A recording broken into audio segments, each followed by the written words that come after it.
En Libye, le pétrole, c'est bien plus que le nerf de la guerre. C'est la source de vie du pays.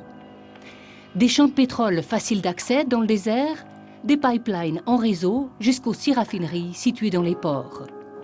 Mais les avions de Kadhafi ou les tirs des rebelles n'ont-ils pas tout détruit? L'état des champs de pétrole est bien meilleur qu'on ne le pensait.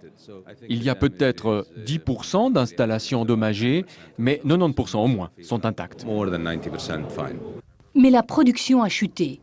De 3 millions de barils par jour il y a 30 ans, la Libye ne produisait plus que la moitié à la veille de la Révolution et 1/50e il y a 3 mois.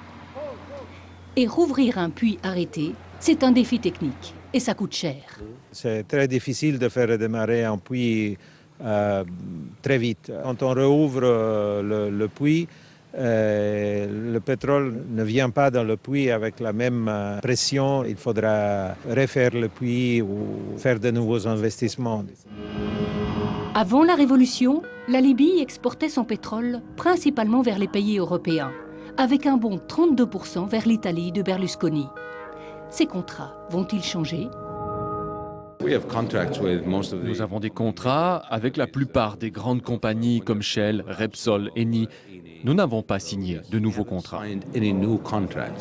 Mais les pays qui ont soutenu la Révolution espèrent peut-être certains avantages. Je ne m'attends pas à ce que le nouveau gouvernement fasse des conditions particulièrement favorables aux compagnies étrangères. Il n'y a pas de raison. Le pétrole libyen est très recherché parce que de très haute qualité pour la pétrochimie. Les révolutionnaires ont enfin la chance de le transformer en or pour leur population.